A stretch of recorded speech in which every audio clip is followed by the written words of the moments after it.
Hello viewers, আসসালামু আলাইকুম। বরাবরের মতো আবারও চলে আসলাম নতুন আরেকটি রেসিপি শেয়ার করার জন্য। আজকের পর্বে শেয়ার করব কাঁচা আমের মিষ্টি আচার। এই আচারটি বানানো কিন্তু একদম সহজ, কম মশলায়, ঝামেলা ছাড়া একদম সহজভাবে বানিয়ে দেখিয়েছি। আশা করছি আজকের ভিডিওটি ভালো লাগবে। তো চলুন দেখে নিই আজকের আচার রেসিপিটি কিভাবে তৈরি করব। এইখানে আমি 1 কেজি পরিমাণে আম নিয়েছি। এগুলো আমি ছিলে নিয়েছি, তারপর এইরকম লম্বা করে কেটে ধুয়ে নিয়েছি। তারপর এখানে 1 চা চামচ হলুদ দিয়ে ভালোভাবে মেখে নিব আর দিয়ে দিব রোদে। সারাদিন রোদে দিতে হবে না, শুধুমাত্র এই যে আমের গায়ে গায়ে পানি লেগে আছে এই পানিটা শুকিয়ে গেলেই চলবে, নয়তো আমের আচারটা সংরক্ষণ করা যাবে না।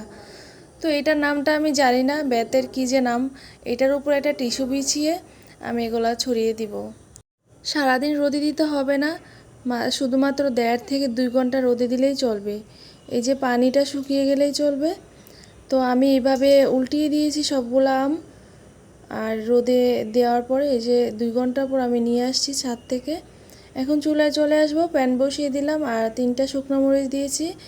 মরিচগুলো হালকা তেলে এখন দিয়ে দিব 1.5 চা চামচ পাঁচফোড়ন। তো এগুলো আমি তেলে উঠিয়ে নিব। মশলাগুলো টালা হয়ে গেলে উঠিয়ে নিব আর আমি শিলপাটায় গুঁড়ো করে নিব।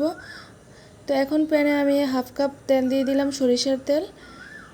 এখন দিয়ে দিব 1/2 চা চামচ পাঁচফোড়ন আর রসুন দিয়েছি আমি 2টো, মাঝারি সাইজে 2টা রসুন নিয়েছি, দেশি রসুন। তো এখন এগুলো একটু ভেজে নিব। আর এই আচারটি কম মশলায়, ঝামেলা ছাড়া একদম সহজভাবে বানিয়ে দেখিয়েছি। আশা করছি আজকের ভিডিওটি ভালো লাগবে। তো হালকা ভেজে নেওয়ার পর এখন দিয়ে দিব আমগুলো। সবগুলো আম দেওয়ার পর হালকা আঁচে কষিয়ে নিব 4 থেকে 5 মিনিট। একদম লো আঁচে কষাতে হবে, নয়তো লেগে যাবে বা পুড়ে যাবে। তো সবগুলো দেওয়া হয়ে গেছে, এখন আমি কষিয়ে নিব আস্তে আস্তে। আমি আজকের এই আচারটিতে কম পরিমাণ তেল দিয়েছি, আপনারা চাইলে আরও বেশি দিতে পারেন। আর এখন দিয়ে দিব স্বাদমতো লবণ আর এক চা চামচ মরিচের গুঁড়া। হলুদের গুঁড়া দিব না, কারণ হলুদটা আমি তখন বেশি করে দিয়েছি, সেই জন্য এখন আর হলুদ দিব না। তো এখন একটু কষিয়ে নিব, তেল মশলায় কিছুক্ষণ কষিয়ে নিব। তারপর দিয়ে দিব প্রায় 1.5 কাপ গুড়। আপনারা চাইলে চিনি ব্যবহার করতে পারেন। তো যেহেতু মিষ্টি আচার করব তাই একটু বেশি দিয়েছি, 1 কেজি পরিমাণে। তা আপনারা চাইলে কমিয়ে দিতে পারেন। গুড়টা গলে আসলে কিছুক্ষণ জাল করে দিয়ে দিব মশলাটা। এই যে প্রথমে যেই মশলাটা তেলে গুঁড়ো করে নিয়েছি ওই রেডি মশলাটা দিয়ে দিব এখন।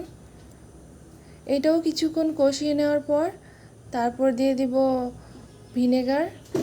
আর ভিনেগারটা অলমোস্ট দিতে হবে, নয়তো নষ্ট হয়ে যাবে আচারটা। এখানে আমি 1/3 কাপ ভিনেগার দিয়েছি। তা এখন এটা আমি মিক্স করে কিছুক্ষণ জাল করে নিব। ভিনেগার দেওয়ার পর 4 থেকে 5 মিনিট লো আছে জাল করে নিব। তারপর হালকা একটু গাঢ় হয়ে আসলে তখন উঠিয়ে নিব। আচারটা হয়ে আসছে, তো উঠিয়ে নিলাম। উঠিয়ে নেওয়ার পর এটা যখন ঠান্ডা হয়ে যাবে তখন কাচের বয়ামে সংরক্ষণ করব। কাচের বয়ামে সংরক্ষণ করে আচারটা অনেক দিন ভালো থাকবে। আর আমি ফ্রিজে রেখে দিব। ফ্রিজে রেখে দিলে মাঝে মাঝে ফ্রিজ থেকে নামিয়ে রোদে দিব, তাহলে আচারটা অনেক দিন সংরক্ষণ করে রাখা যাবে। আশা করছি আজকের এই আমের আচারের রেসিপিটি ভালো লেগেছে। আর ভিডিওটি ভালো লাগলে প্লিজ লাইক, কমেন্ট, শেয়ার করে দিবেন। আর আমার চ্যানেলে যদি নতুন হয়ে থাকেন প্লিজ সাবস্ক্রাইব করে দিবেন আমার চ্যানেলটি। ওকে, ভালো থাকবেন। আসসালামু আলাইকুম, আল্লাহ হাফেজ।